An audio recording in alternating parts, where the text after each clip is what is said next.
This is Polish Peter, and you are listening to episode 87 of Immigrant Masters Unite.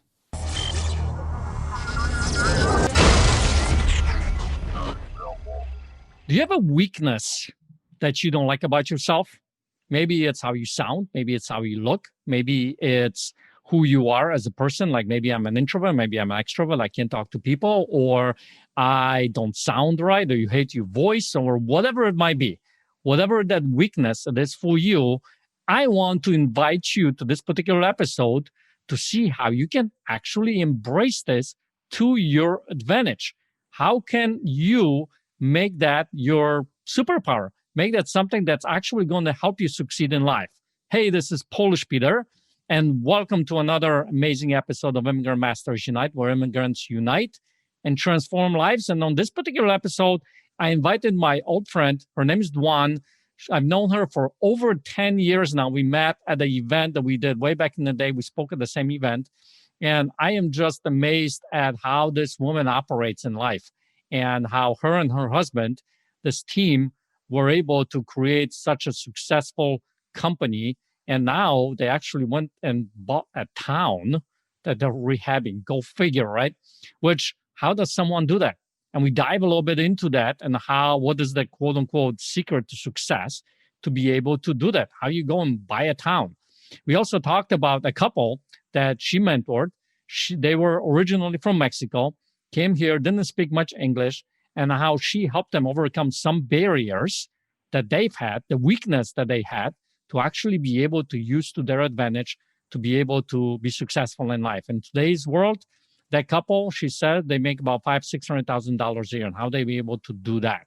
So listen to this episode, look at and think about what are some of the weaknesses that I may have, or I think I have, and how can I embrace it? Listen from that perspective, and how you can apply that to your life. I asked one about her why. I asked her about how she does different things. I asked her about how the couple was able to break through that. So this is a really cool episode. She brings a lot of awesome energy. So without further ado, let's jump into this episode and let's welcome Dwan. Let's see what she's got to say.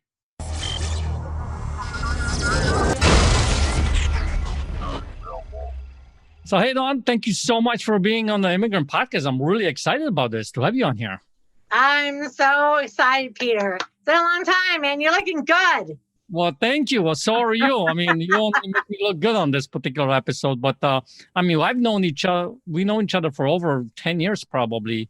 Yeah. Yeah, and it's been a long time. I'm so glad to be able to connect with you. I wanted to bring you on this particular episode because of the fact that I know you interact with immigrants.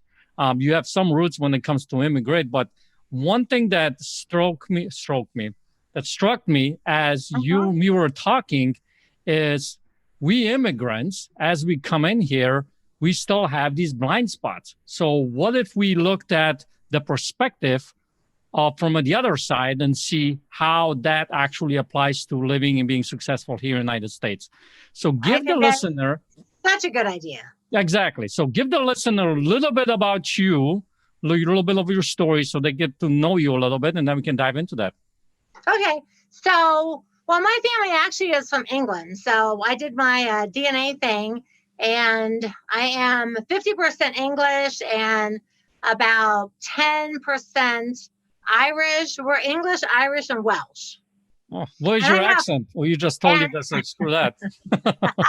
And believe it or not, I'm 5% African. So I'm not really sure how that happened, but so we're like all these from England there, and then there's this little bit of African over there. So I don't know, it's kind of a fun thing. But my family actually did come over from England, and they ended up settling down in Tennessee.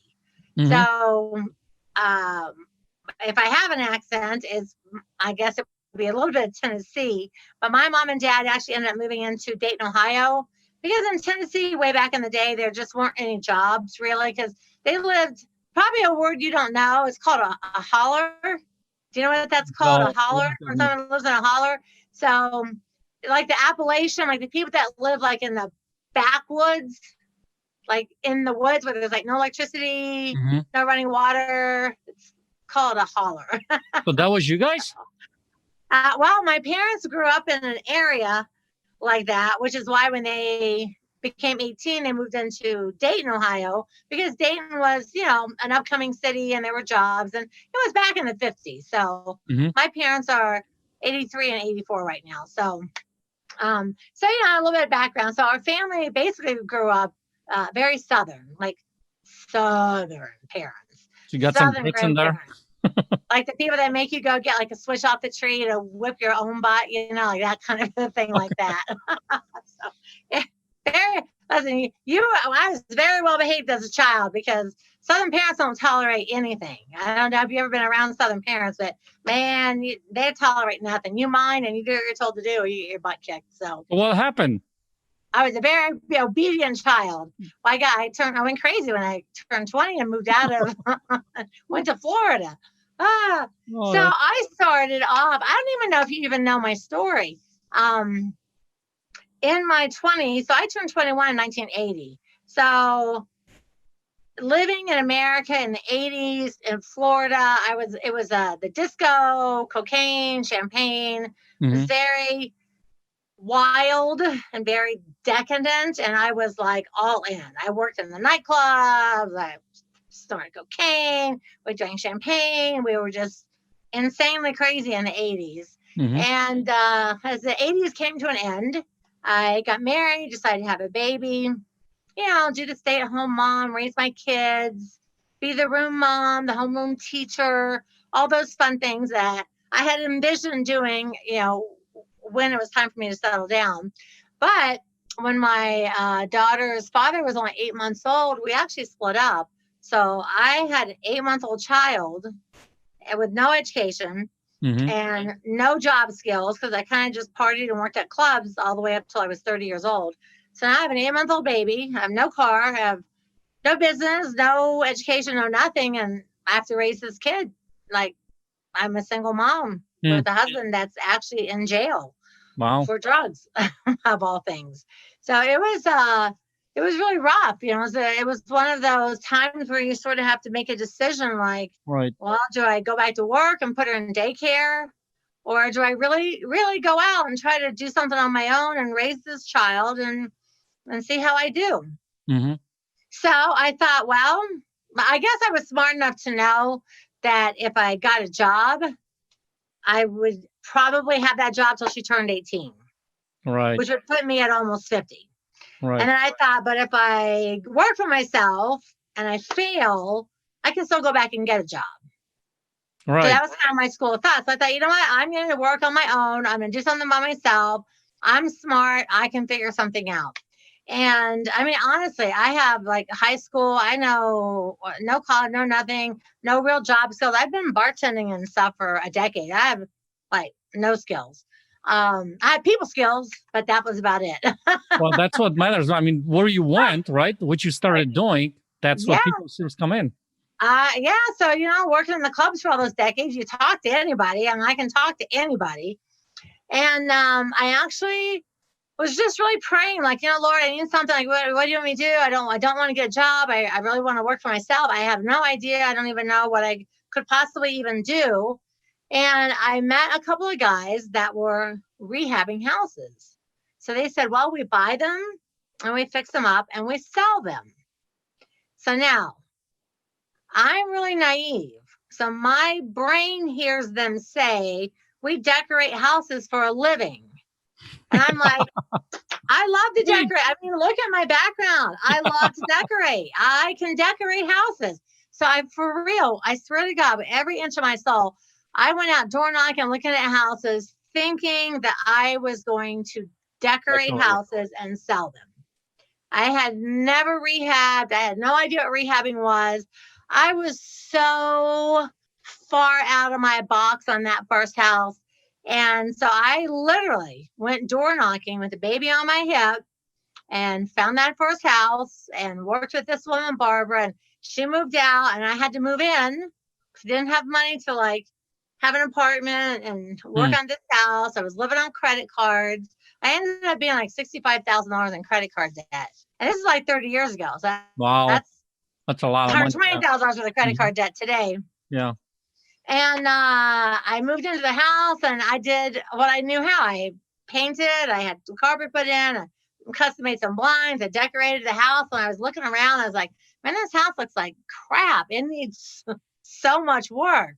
So now I recognize rehabbing and decorating are not the same thing. Right. But I'm already living in this house and I don't know what to do at this point, and I don't have really any money. So I went to Home Depot. I took all those classes at Home Depot. And I learned how to lay tile. I learned how to put in toilets. I learned how to build cabinets. I built screens. I pressure washed the house. I painted the house. I landscaped the house. And I was at Home Depot every day, every class. Wow. And I rehabbed that house by myself. Wow. And it was beautiful when it was done. It really was. And really, I mean, to my surprise, this many years ago, the internet, what we all have today, it's not available back then. Right. There's no foreclosures online. You have to physically go to the courthouse and handwrite them and use those old map books. Right. And things aren't there. So when people today say they can't do it, I just want to smack them. I'm listen. I had to use a map book to go find houses, and I door knocked with a baby. So I don't even want to hear whatever lame excuse you have. I don't even want to hear it. And I put it on the market. I sold it in 4 days. This couple walked in. They loved it. They bought it. And I made $22,000 on my first deal. Wow. Awesome. I know. And you got to think back. My daughter just turned 32. I made $22,000 30 years ago, which is a lot of money now. But at that time, that was by far the most amount of money I'd ever seen. And I was like, oh my God, I'm rich. I'm going to do real estate investing for all my life. I'm never going to do anything. I'm just going to be a real estate investor. I'm rich. I mean, I couldn't get over the fact that I had $22,000.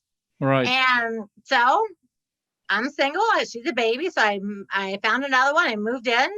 So until she started kindergarten, I would move in, fix them up, sell it, move in, fix it up, sell it, move in, fix it up, and sell it. And then, of course, by the time she started kindergarten, I'd done some good deals. I'd had a couple $50,000 deals, and I was doing really well. And I just kept doing it. And then I discovered wholesaling. So you buy them and sell them to the rehabbers. And right away, and what was so weird, Peter, is after I only did maybe just 5 or 6 houses, I just remember thinking, gosh, if I can do this, anyone could do this. I want to share and teach people how to do this. Right. And we didn't have a RIA group. There was no RIA group in South Florida yet. So I would meet contractors and people at Home Depot, and I was making friends at the title companies. And I would, way back then, I would have 10 people come over to my living room, and I would just teach them what I had learned. I was like, listen, I've only done 10 houses, but here's what I know. And I know that if I can help 10 homeowners, and each of you can help 10 homeowners, we can help 100 people instead of helping the 10. So even before I look back and I'm like, I don't know what I was thinking.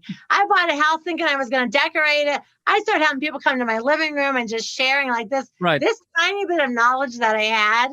And I don't know. And then, one thing led to another. And I started flipping 75, 80 houses a year. And then I started, and I met you at a RIA. RIA group started asking me to come and speak. I wrote books and had several bestsellers. And I don't know, I just started really diving into teaching people, because I always am listen, if a broke single mom and I was fired from Denny's, no less. One of the last jobs I worked at Denny's. Okay. On third shift. I worked 10 at night to 6 in the morning at Denny's. I got fired at 3:45 in the morning. Well, that just tells me that you're not employable, right? But here's the thing, Don, that's what I'm hearing from you as you're sharing is, I think, your secret, kind of a secret. There's a secret to success, right? Keep it simple and not trying to overcomplicate things, because if, going and knocking on the door, right? You could have very well start looking, okay, in order for me to get a knocking on the door, I need to find a babysitter.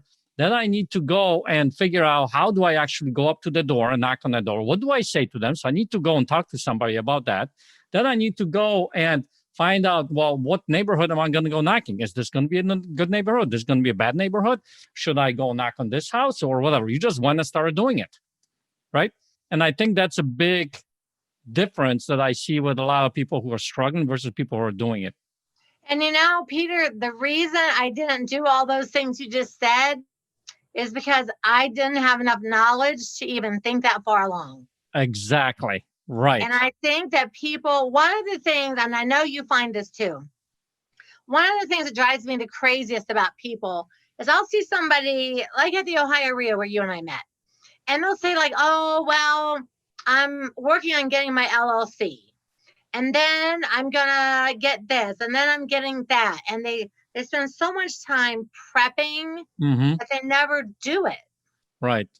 They never. And for me, I met these guys. We had lunch a couple times, and they said, well, we knock on doors of people that are in foreclosure. The information's at the courthouse. I was like, okay, that doesn't sound that difficult. So I would drive to the courthouse with my daughter. I would literally handwrite on a little sheet of paper the address, the name, all the information, and do like 25 or 30 of these sheets and get remember those old books of maps? I hated that. It took me a month to learn how to use those two. I got lost all the time because I couldn't figure out how to get to the bottom of this page. Like, you're on page 10. Because go to page 75. It's like, what's that? Where's the rest of this map? I swear to God, the day GPS came out, I was like, oh, praise God. There's GPS. That was like the very first thing I bought. I bought one of those little Jarmans, plugged that thing into my car. I was so excited about life. All right. So listen, so I want to make sure that I dive into, we talk about because before the conversation we started here on that podcast, we talked about the two of your students that you have. They're both immigrants and they came in, didn't speak any English, and you helped them create their life for themselves. And that sounds to me like using real estate. So let's talk about one of them. What was going on? What was their big roadblock, and that kind of stuff, and how'd you help them? And I love to, so I started, as you know, I started teaching. And so over the years now, I write books and I do a lot of teaching, and we still buy. In fact, we'll talk about it at the end if we have time. Bill and I recently sort of bought a town. We're rehabbing a town. We bought 14 buildings. For a town? Basically, we bought 14 buildings in a town, and it's my biggest project to date. We're basically rehabbing a town. Are you renaming that town? It's right now it's called Clinton, Iowa, but I'll see if I can't change that name. Well, you know what? But so anyway, so we started doing something that we call the apprentice training. And basically what it is people pay us, and we come to their home and work like we would come to your home or your office, and we would work with you for 2 days, just one-on-one, us and you one-on-one. So we've done about 450 of these trainings. So as we start doing those, you start seeing all the things, like you said earlier, people would worry about getting a sitter. Where do I go? Good neighborhood. And you see that over and over, like I think we did 456 trainings over and over and over. It's those exact same things that people, and it's like, listen, you're looking for all the reasons to fail. Just go and just do this. So anyway, so we had this one couple, Maria and Jose. Now they came from Mexico, and it's like straight from Mexico. And when they arrived here, they spoke no English. They were living with some family members. They came to a real estate group. Let's see, where were we at? We were in, oh my God, I can't think of the state we were in. Anyway, so they saw Bill and I speak. They came to a weekend workshop, and they said, hey, we want to do your apprentice training. We think you can really help us. We're just really stuck. And so I'm like, yeah, sure. So, and we love them. They're the best couple. So we go to their house, and so we work with them for 2 days. Well, now on the very first day, Maria says, listen, my English is it's not good. And I need to because we have a list of people we're going to go door knocking. And she goes, I can only door knock the people who are Spanish. I can't talk to the people that speak English. My English isn't good enough. There's no way we can do it. We have to build our business in the Spanish community. We can't branch out. And she just all these no. Limiting beliefs. Yep. So many. And so part of the thing is we take people and we go door knocking. So we go and talk to the people in foreclosure, and we teach them how to talk to people and open the door and get a conversation started and give them some information package and things like that. So, but we work for half a day in the house, and then in the morning, then in the afternoon we go out in the field, and then the next day in the house, out in the field. So we're in the field and we're showing them good neighborhoods, the right neighborhood. We've done a lot of research for them in advance. So anyway, we're out with them on the first day. She would look at the list. No, that guy's name is John Smith. I can't talk to them. So we'd go up to the door and she wouldn't speak. She's like, no, I can't. I can only, my English. And I think her English is fine. I'm like, I understand every word you say. Your English is fine. No, my English is too bad. It's too broken. I don't understand. And she refuses to speak to any person that has what appears to be an American name. Right. So we go, and I don't speak a word of Spanish. So I'm like, we go up to the Spanish door. I always just talk to them in English. And usually they have a kid come to the door and talk. So it doesn't stop me. But right. I mean, she was just like, I'm not doing it, period. Like, no, I'm not doing it. So we go the first day, and so Bill goes with them, I go with them, and she's talking to the Spanish people, just like talking up a storm. And anyone that's anything, any race or nationality of anything besides Spanish, she just stands there. And if you ask her a question, she wouldn't even speak. Oh my God. So the next day, I told Bill, I said, listen, that is not going to fly because she's so limited right now. There's so many people out there. So we can't let them leave thinking that they can only work with people that speak Spanish. So Bill and I decided the next day we had this game plan. So now we have this list of people. We'll pull up to this house, and Bill pulls up and he says, oh, and the name was like Sally Smith or something. And she goes, oh, well, you talk. No, Bill says, no, I actually know who they are. They speak Spanish. Did he know? He didn't know, did he? We don't know them. But she believed that he says, no, I actually know who they are. They speak Spanish. So she and her husband, Jose, go to the door together, and Bill and I are sitting in the car. So the door opens and they start talking, and I see her look at us as she starts doing this, waving us up, and we're just like this, hey, and then she keeps waving us up while she happened to meet a person that invited them inside the house. So then I see, and then she's like this, and we just keep waving like, hi. And she's like, Yeah. Oh my God. So this particular homeowner invited them inside the house because they really wanted to talk to them. And as they go in, she gives us one last like puppy dog look, like, please come up. up. For the love of God, will you come up here? And we just sat in the car. And I said, well, this will break her boundaries. Well, as it turned out, this woman that they met signed the authorization to release information. She agreed to sign a sales contract. They were in there for 30 minutes. 30 minutes. And at one point, I was like, gosh, you think we should go check on her? I mean, see what happened. They've been in there a long time. Maybe we should just go make sure that they're all still alive or something, I'm like, no, just leave. They're fine. If they need help, though. And I'm in the car, I'm dying laughing because I'm like, she's going to come out and Maria's going to chew my ass off. And anyway, 30 minutes go by. She comes out. She's got a contract in her hand. She's got the authorization to release information so she can talk to the bank. And she's like, they didn't speak a word of Spanish. You lied to me. She goes, but look what I did. And she goes, I don't know what I was thinking. I'm knocking on all the doors. You guys don't need to get out of the car the rest of the day. She goes, I don't know. I was so limited, and you threw me to the wolves and made me do it. And she goes, I got my first sales contract. So right there on the spot, she got her first sales contract.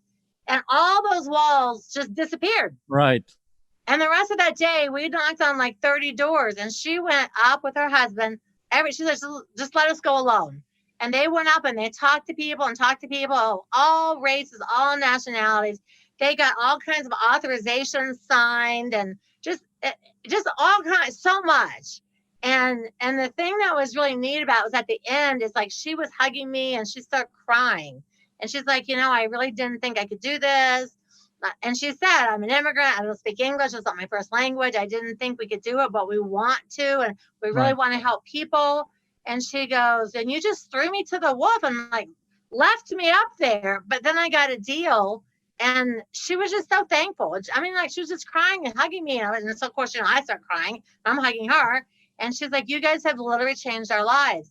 Right. And now, like 2 years later, they're making like $500,000-600,000 a year.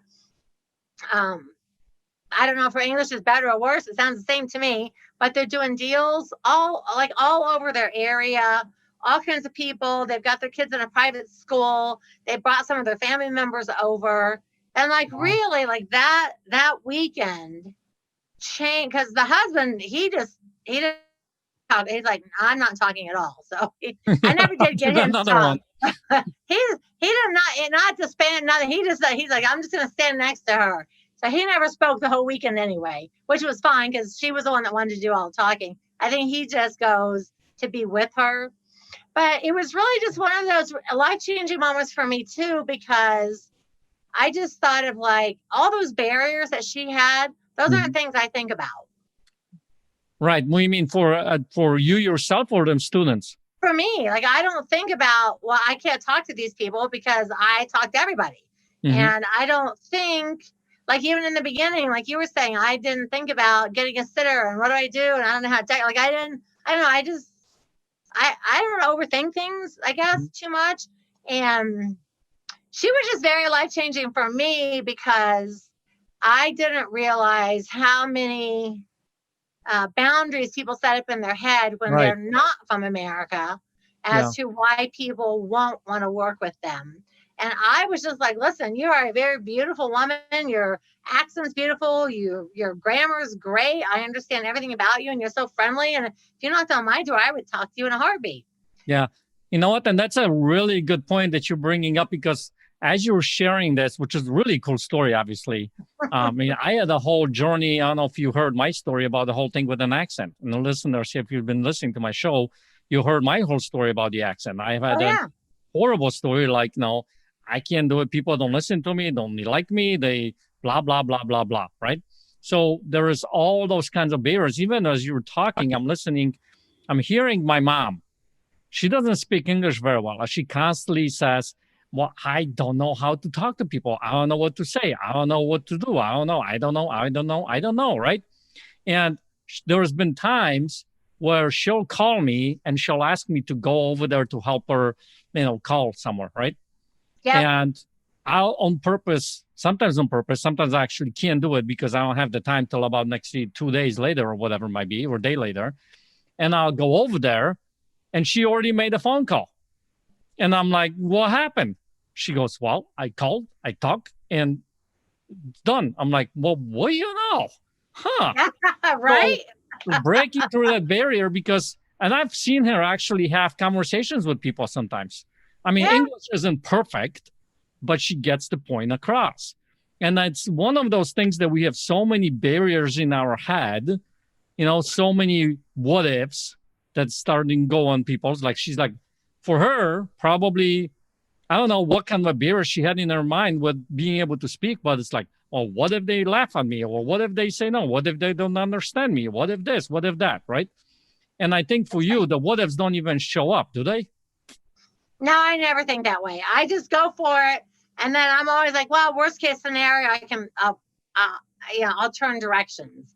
And, but I was 30. I don't know, I guess because I was 30 and I had a baby and I really needed to make something work out. I just didn't know a lot. But now I got to tell you something. So I met you almost a decade ago. So I've been speaking for about 25 years. Now, when I first started speaking, there were no female speakers. Right. I mean, there was Dina Jones-Cox, and pretty much me and Sharon. And every big event, all men. And it was the boys club. And they would treat us really disrespectful and always try to hit on us. And nobody would take us serious. And I'm like, listen, dudes, we're doing like 75 deals a year. We're doing more than you. And we're traveling and speaking. So I don't want to hear it. So as a woman and being young, and back in those days, I had the blonde, bleached up 80s hair. Like the big hair? The big hair, all teased up. So I probably didn't look like the most serious. Well, I mean, my hair is pink now, so I may not look like the most serious person now, but I now think I that's have your 30 years strategy. I think that's your strategy. That's how That's you right. make it Well, work. now I figure I've got 30 years under my belt. So I'm like, if someone doesn't like my pink hair, I don't even Sure. care. Like, what do Right. I possibly care? At 60 years old, if you still care what people think, you have not grown enough in your life. Exactly. But, Right. but I had a really hard time like breaking into like the boys club Hmm. because a lot of people wouldn't have us come and speak. Well, it's a male dominated business. You need to wear a suit, you need to wear a tie. I'm like, I'm a woman.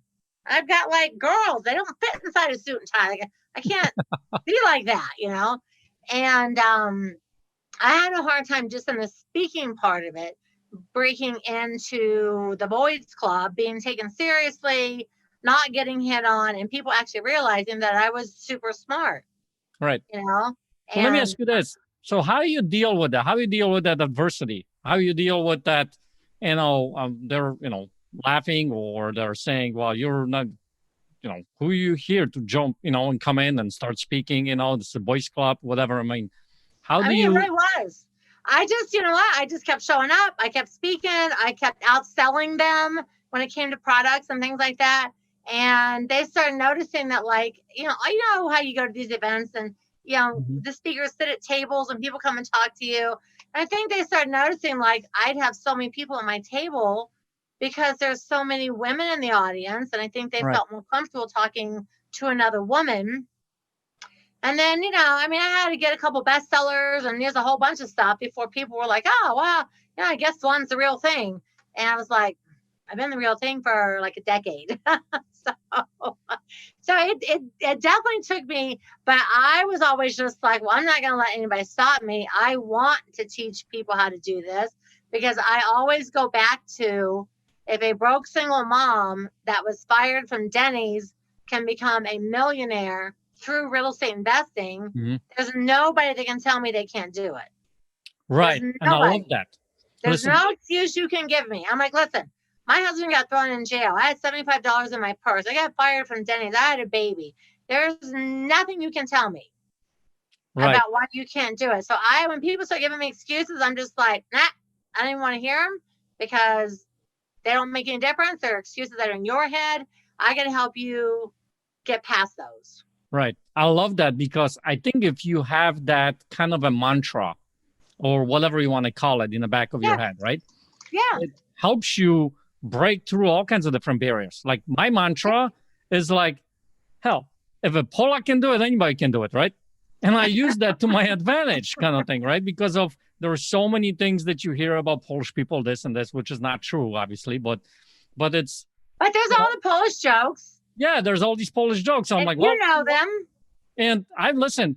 Here's the thing. One thing that I find out about the successful immigrants who come into the United States, and a lot of them come here, land in the middle of nowhere for them, right? Yeah. They have a suitcase in their hand. Some of them don't speak any English. Some of them don't have any money. And I start looking from that perspective, and I'm thinking, heck, if I get through that, there's probably a lot of fear. There's probably a lot of uncertainty and all that kind of stuff. If I get through that, what else can I do? I can do anything. Don't tell me what I can do. Tell me what I can do, kind of thing, right? Exactly.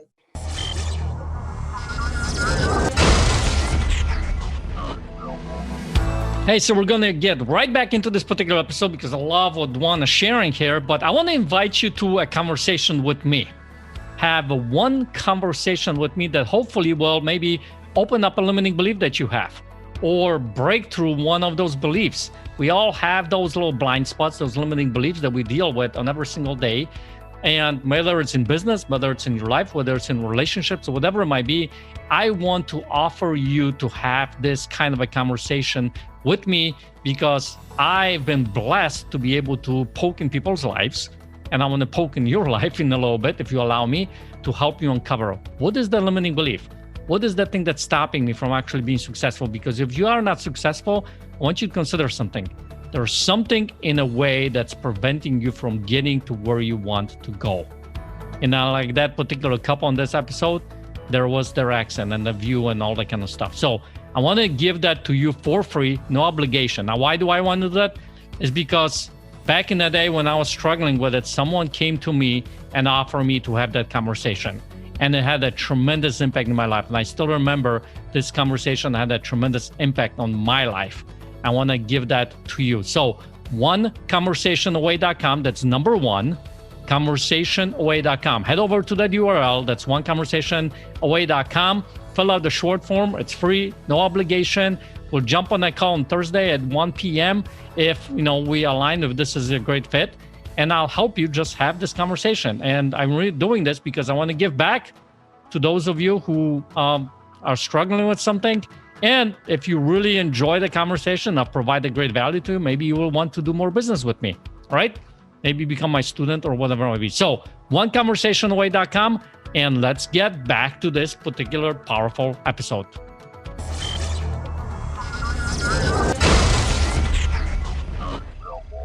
And I think if you have that kind of a story, and I think that every single person, if you're past, I think 30, you have similar story, right? So use it to your advantage. Use it to grow you, not to take you down, And, one of the things I always loved about you is when I first met you, you said, hey, I'm Polish Peter. And I thought that right there, people will always know who he is, because instead of being like, I'm Peter, and trying to not hide, but like act like you're not from any place else, the fact that you embrace, hey, I'm Polish Peter, I know all the jokes, if a Polak whatever, I'm here, I'm proving it wrong. And the fact that you embrace that, I think is one of the biggest benefits you did for yourself in the world that you're in, because everyone knows who there's nobody that doesn't know who Polish Peter is. Right. If you called up and just said, hey, this is Peter, people would be like, Peter who? And I can call and say, hey, this is Dwan. Well, there's only one Dwan. I don't ever have to tell anybody my last name. Right. Most people don't even know I have a last name. And you're the same way. Hey, this is Polish Peter. Hey, what's up? Yeah. You branded yourself by taking something that other people might have seen as a negative and made that your superpower. Right. And I love that you brought that up, because there was a point in my life where I looked at that as a bad thing and I tried to push it away. I tried to not be with it. I don't know if you remember that I tried for a while get rid of my accent. Oh, I do. I remember. But it's like, and you still have it. So just so you know, it's still there. But your English is perfect, and it was perfect when I met you the first time. And your accent and the fact that you embrace the Polish Peter is what makes people like you. And I remember back when I first met you, you were sort of like trying to separate yourself from that. And I honestly believe that part of your success all these years later is that really is your superpower. You embraced it like, hey, I'm not from here. I am from Poland. I do have an accent, but look at me. And if I can do it, you can do it. Right. And I'm like, listen, if a single mom that did drugs and got fired from Denny's and had no education can become a super multimillionaire and teach all over the world and write books, then there's no reason you can't do it too. I mean, I have no special skill other than the fact I just went for it. Right. So let me ask you this, because I think this is an important thing for listener to see and hear, that what really separates the successful people from the people who are not successful or struggling? What do you think is what really separates them? Honestly, and I know this sounds like the most basic thing in the world, but I honestly think the people that are the most successful don't overthink the what ifs. They don't what if they're like, well, I'm just going to go for it. And if I don't make it, I'll regroup. And I think that most people spend too much time, because I train, like I said, a lot of people. I mean, over the years, I've sold 500,000 programs. I trained a lot of people. And people are like, yeah, but what if they say basic things to me like, well, what if someone is rude to me? If I knock on the door, what if someone yells at me? And I'm like, that's going to stop your entire business? Someone who yells at you? Like, do you think you're not ever going to get yelled at by somebody? I mean, I have students yell at me. It's like, it's like, my kids yell at me. And people say, what if someone yells at me? What if I can't do it? What if a deal falls apart? And just those such tiny little baby steps keep people from doing it. They don't do it at all. And it's like, listen, forget about the baby steps. What if you close a deal in 30 days and make $30,000? What about that? Well, that would be great. But what if all these other things happen? And I was like, well, if you're waiting for the train to wreck, it's going to crash at some point.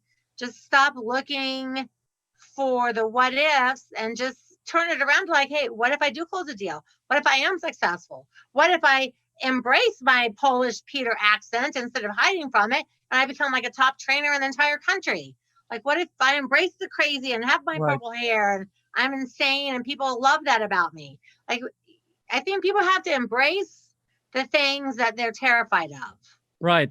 And I think I love that you said that, embrace the things that they're terrified of. You know, one of the things that I've learned a while back, and I've recently actually shot a video on that, is the mantra that kind of have in the back of my mind is accept the way you are and accept the way you aren't. And the part of the way you aren't, so right? The accept the way you aren't is basically what you're kind of getting at is like, once you accept the weaknesses and all that kind of stuff and actually use it to your advantage, you can really shine because you become the authentic, true yourself. This is who you truly are. And that is what is actually, I think at that point, it becomes a lot simpler to be successful. I think it becomes simpler to actually do stuff, right? Yeah. Because you're not trying to do something else.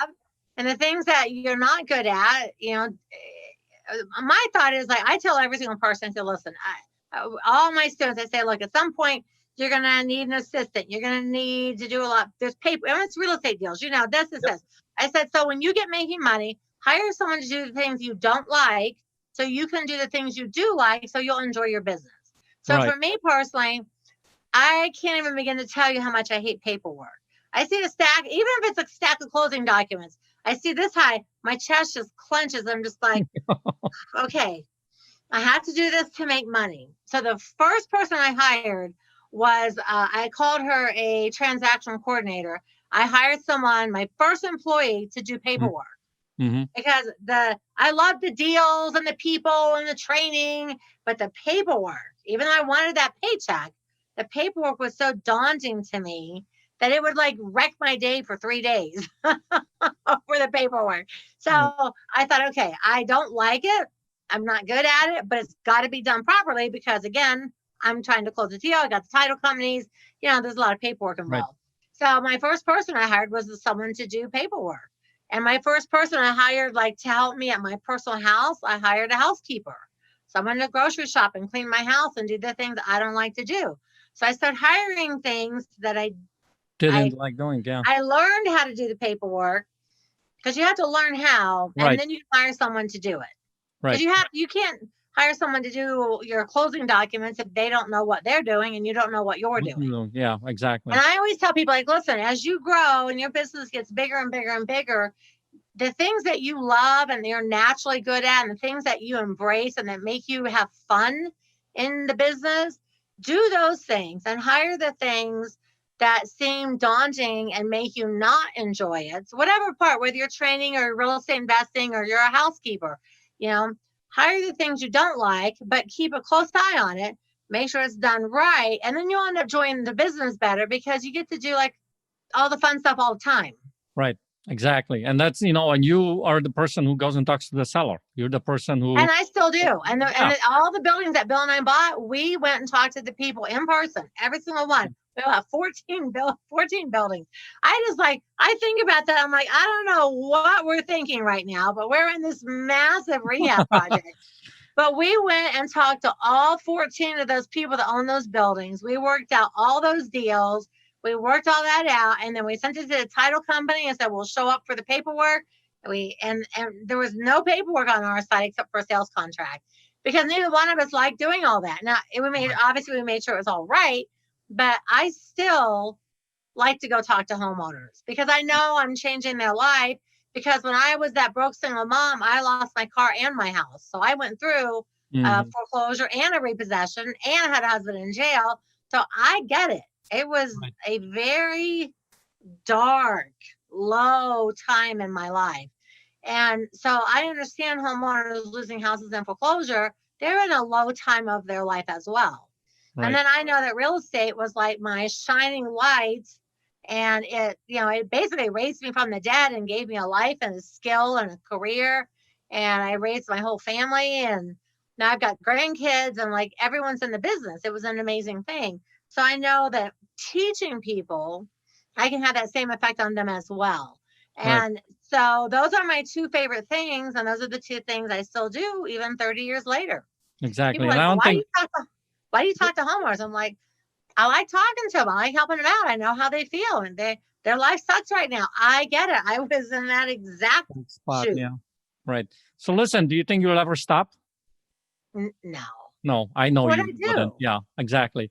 So listen, that's is this why what you just shared about, where you've been and you went through that process and you want to help other people? Is that your why? Is that a reason why you do all this? Like, what's your reason Well, for my doing it? why, my true why, like because I I've thought about it a lot. My true why Mhm. was because like I waited till I was 30 to have kids because I did want to stay home, raise children. I wanted to go be like the homeroom mom, the Girl Scout mom. I wanted to do those things. And because my mom did all those things with me. And when my ex and I split up, I thought, well, I can put her in daycare or I can try and figure something out on my own. And so the why honestly was because I was more afraid of daycare than I was afraid of failing. Huh. Because I didn't want to put an 8-month-old child and drop her off. Like I couldn't even imagine in my mind dropping her off in the morning and coming back at 6 at night and missing the entire day. Like, Mm, oh my God, like right, with she's going her. to be raised by strange people, like in a daycare, and who knows what kind of crazy stuff goes on. And Right. I was more terrified, honest to God, of having her in daycare. And I get a lot of people have to use daycare. I completely understand that. But I specifically waited till I was later. I married what I thought was a good, solid guy, so I could raise my children. And just the thought of the daycare was more frightening than failing. So I thought, well, if I fail, I can get a job and I can put her in daycare later. But right now, I can keep her with me and I can raise her by myself. And like I'm really proud to say, she never spent one day of her life in daycare, and she was with me, and she'd be in the Wow. houses rehabbing and painting and drawing on the walls, and Love we that. listened to Yeah. Disney sing-along tapes over and over and over and over and over and over and over Right. again. But she was with me every day, and now she's 32, and she's my best buddy. And Awesome. so Yeah. my true why was that I couldn't bear the thought of dropping a baby off in the morning and picking her up at night. Like I just couldn't mentally. I couldn't get over it. Yeah, I love that. I mean, because that was your driver. That's what kept you going. That's what keeps you going. And ultimately, look what you've been able to accomplish in life. And now you're doing it for other people. So Yeah. listen, Do I have time to tell you one more story about one more couple? well, let me, no, I don't know if we have I time. don't I know don't know how if you, long we've been talking. well, it's almost an hour. So Oh, yeah, that's listen, okay. let me go into my Polish Pillars final round here. So Yeah. first question, the final question is a book that you would recommend. I am reading a book right now. It's by Joyce Meyer. She is a female preacher called Battlefield of the Mind. It's about Ooh, getting I your like mind that. straight. Battlefield of the Mind. It's all basically about overcoming all the negative self-talk that's in your head. I love that. Yeah, Joyce Meyer is awesome. I love her. Based on the Bible, obviously. And it's, even as positive as I am, when you read it, you're like, holy cow, I have more negative self-talk than I thought I did. Because you don't think you do. Then you read the book, you're like, oh, shoot, I guess I still have some work to do up there. So I'm reading Battlefield of the Mind. All right, awesome. Next question. We talked about on this podcast about, limiting beliefs. We talked about the students that you've had, right? And how they had their limiting beliefs. And we talked about the what ifs and all that kind of stuff. If one last piece of advice for immigrant listener who's maybe struggling or is thinking about what to do, where to go, and how to do all this stuff here in the United States, what would you tell them? Honest to God, I would tell them to take that thing that they're from another country or whatever their thing is, and that is their actual superpower, because they're going to talk to other people that are also from other countries that are also in the same situation. And instead of, just like you did, embrace the fact that you're from Nigeria. That was one of my other students I wanted to tell you about. Embrace the fact that you came from Mexico. Embrace the fact that you came from Poland. I think they should embrace that instead of trying to fit into an American, because the thing is, they're not. Right. So embrace the fact that you're different and don't let that be the thing that stops you. Love it. That's awesome. That's really good advice. Yeah, embrace who you are. Right. Awesome. All right. I believe that every single person in the world has a superpower, and you kind of alluded to it. Like, so what's your superpower? My superpower is, honest to God, this is probably going to sound really stupid. My superpower is that honest to God, I don't give a shit what people think about me. And so therefore, I just trudge through life doing all the things that I want to do, not caring what anyone thinks about me or thinks I'm this or thinks I'm that. And I don't let any of it. It's just like like water off the duck. And I think because I just have learned to embrace myself, that gives me the freedom to enjoy my life in every aspect possible. And I don't let other people and other things bog me down or get me down. And I'm happy all the time. I'm in a good mood all the time. And I feel like I sort of spread like joy and sunshine everywhere I go. And you spread the joy of Bill. I mean, poor guy, deals with you. I mean, I see the videos that you post on there. It's like, holy cow. Poor Bill. I just torture that man. He has a mind of such a strong mind. It's crazy. I got to tell you, Bill is the strongest. He is. It takes a really certain kind of a man to be with a woman like me, because I'm very strong. I mean, my daughter was 13 before I married Bill. So I was a businesswoman. I had like 15 rentals. I had my shit going. I was going on, Mm-hmm. And it takes someone strong to not feel like demasculated, I guess would be the word. Yep. And Bill's that strong. He's a strong, but he's also so tender-hearted.